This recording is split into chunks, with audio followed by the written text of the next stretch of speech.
Good morning. Sunday morning, we're back down the boat. So that's the 4th of June. We're into another month. Got loads more sanding to do, all the rest of it. Get it all prepped up before I can glass it. So let's have a look at what we done last time. Right, so last time down, I've got all this sanded and I managed to slap on a bit of fairing compound. It's not the nicest of jobs, but it's it's to be sanded. It's not to look pretty. So hopefully that's filled up some of the holes. What I've got to do today is get that sanded. I've got to finish sanding up here, in this area here, so I can get some, a nice spread of fairing compound over everything now. This was just to fill up the pits and voids that were there. I did find a couple more that went through, so I've still got to fill them. But basically, I filled up all the voids, covered everything over, got a good little skim over it. So now I've got to sand it all off, get rid of all the little low spots and pits and things that are going to trap air if I glass it. I can't glass straight over areas like this. There's a big channel there, big hole there, that will just trap air in. I'd like the glass straight glass to glass, but it's not going to work. This bit of glass, okay, that's fine, but all these little holes and that, especially in the filler that I've created myself, as well as the ones that are there anyway, are just going to be air voids, under the glass. And I don't want that, so what I'm trying to do is prep the surface, get it somewhere near smooth and flat, get a nice coating over it. I can sand this filler right back until I see the glass through the centre there. That doesn't really need fairing so much, it's more to lose the edge off of these ribs. So we'll get that all knocked back anyway, and once that's done I'll have a look at it, see how it's looking, and then we'll work out what needs fillering still and what doesn't. But yeah, the centre area, like I say, is glass. That doesn't really need the filling. It's more to build up a layer either side of this rib, because it comes up rib and then down. It's tapered. So I've got an angle on each side. That's not a flat surface. It doesn't show up well on camera, but it is. It comes out there, and you flatter the rib, and then it goes in again. It sort of curves round as well, and then it goes up to the other rib, and then it goes out and in. So obviously the ribs stand out proud from the side of the boat. So I've got to shape that all back again. Right, I'm going to get sanding. Let's get something done. This is going to be really awkward to sand. I think I'm going to have to nose it with a grinder and then a bit of hand sanding, and we'll see. But we'll get that all done, knocked back, and then we'll get some more filler on there, and we'll knock that back, and then probably some more and knock that back. So there's not going to be a whole lot of excitement other than sanding, but it's got to be done. This is the prep work that makes it come out well in the end. If you don't do the prep work right, you'll never get good results.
So as usual with fairing compound, it's got cheese holes, little pits and dimples in it, and those are potential voids. The resin will run into there, the glass will go over it, and you'll be left with a little air bubble there that you won't be able to get rid of. So that will need a little skim over there, or you've got to keep sanding to get them out. I can sand some of it out, but not all of it. But this is nice and thin now. I can see the glass underneath through that filler there. So the only thick build-up is along this edge of the ribbing. And that's got to stay built up. That's to fill the big gap that was next to the rib that they glassed over. A bit of paper in a second.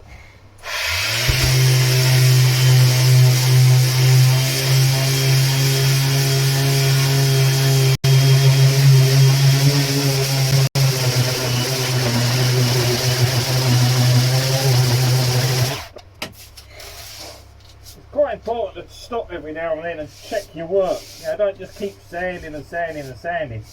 You've got to have a look and see where your high and low spots are. Any little points that are going to need attention soon. You know, keep an eye on what you're doing, because otherwise you're sanding a whole lot and then you'll forget where all the little marks were. All the bits that need looking at again. Refilling. But sometimes it's handy to just mark out the areas where there's like real low spots that are going to need looking at. This one I've sanded across the top, where there's a big dimple in the wood there, and that would have been one of the voids that I ground out. So that's going to need filling more. But before I can do that, I need to make sure that's fully sanded and keyed.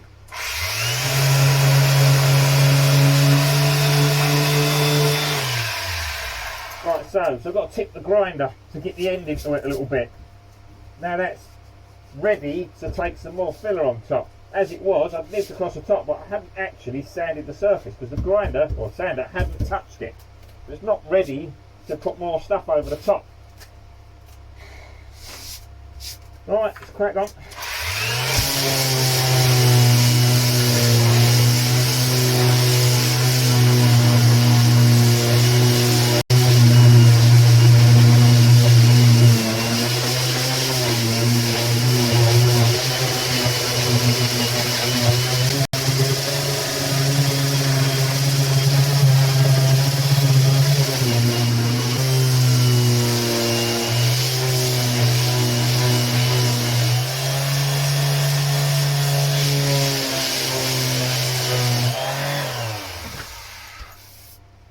Again on this rib there, massive low spot.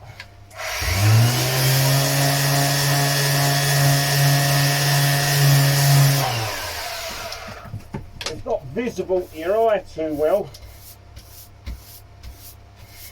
So if I don't mark that, I'm going to forget it's there. I'll come to do the rest of the filler work and that, and I won't see it. There's no way my eye's going to see that. I might feel it if I run my hand around, which I will do, but just makes life easier. I now know there's a big clip there that needs doing. There's a massive low spot in that rib there. This is where I've gone through the glass that's over the top of the rib.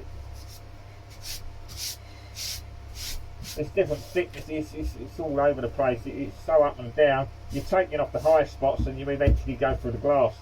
That's another thing I'll be careful whilst I'm sanding this, is I don't go through the glass over the ribs. Otherwise I'm going to create more voids, you know, and then I'll end up having to fill it all again. I don't want that.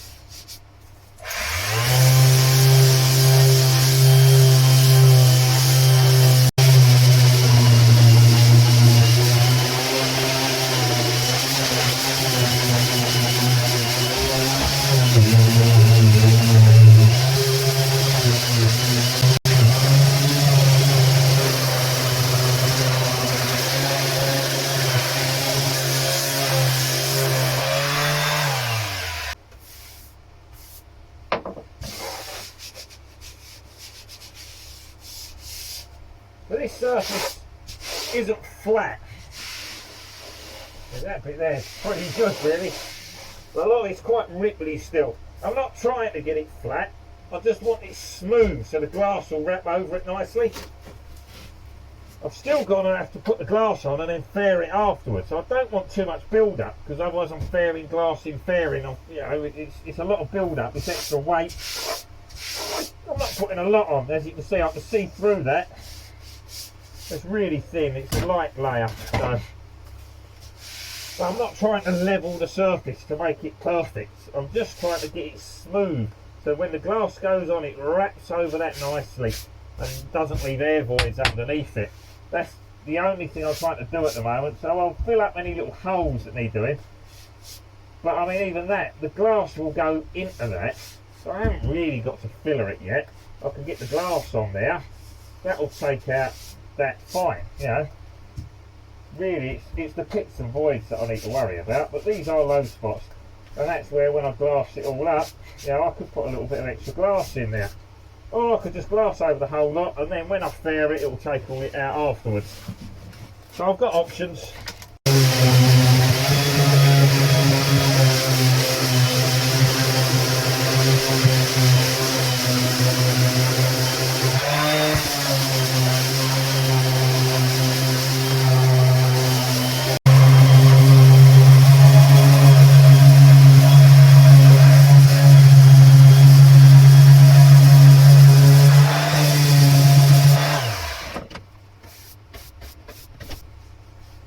I'm just feathering it out basically, smoothing it all off so that even if it's dipped, it's smooth all the way around and there's no edges. Little edge there still, it's got to go. A little bit there.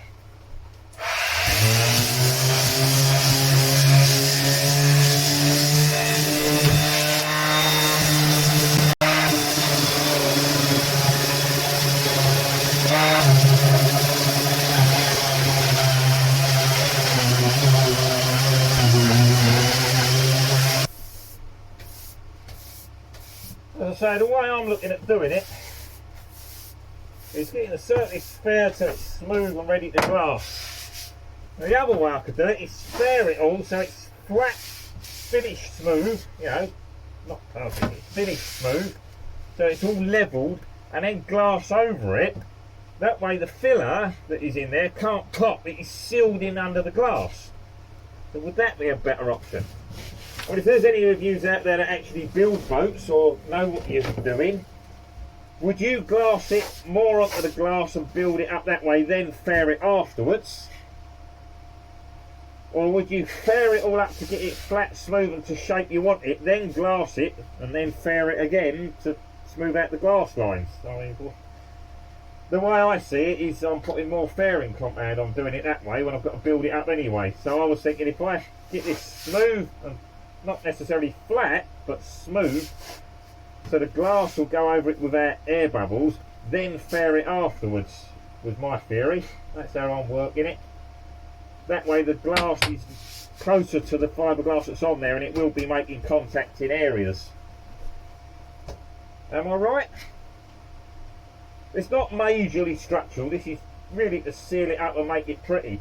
This is the glass of the boat, you know, and obviously this is slightly structural with a ribbon, but you know, I've not taken anything out of the hull. I've got no holes through the hull, so it doesn't need any epoxy repair or anything like that. This is literally extra layers, like covering up all the mess, you know. It's all this horridness, it needs to be covered, and then to stabilise that surface and stop it from cracking and peeling and all that, I'm going to glass it. So I'm going to put in some extra glass because there's voids there, so they've obviously got to be filled with glass. I'll give that a couple of layers through there, you know, to build that up, and then a third layer over the whole lot. So most of this will probably be one layer, just one layer of glass to cover it over, and like I say, probably 3 layers at the top. I might even do 2 layers, yeah, we'll see. Saving me paper, I predominantly use one end when you're digging in like that, so this end don't get touched, so flip your paper around, you get to use a little bit more, saves the planet a little bit. Everyone's happy, save your pocket. If you're burning through paper left, right and centre, there's more money on your project. And there's nothing wrong with that end, you ain't used it.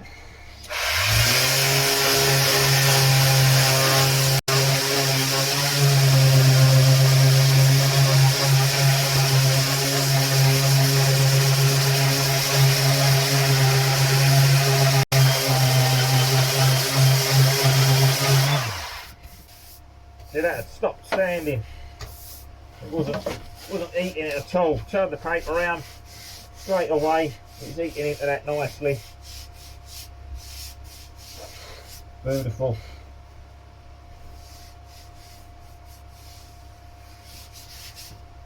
Get all this bit finished, and I'm going to do up there. A bit more awkward, bit fiddly.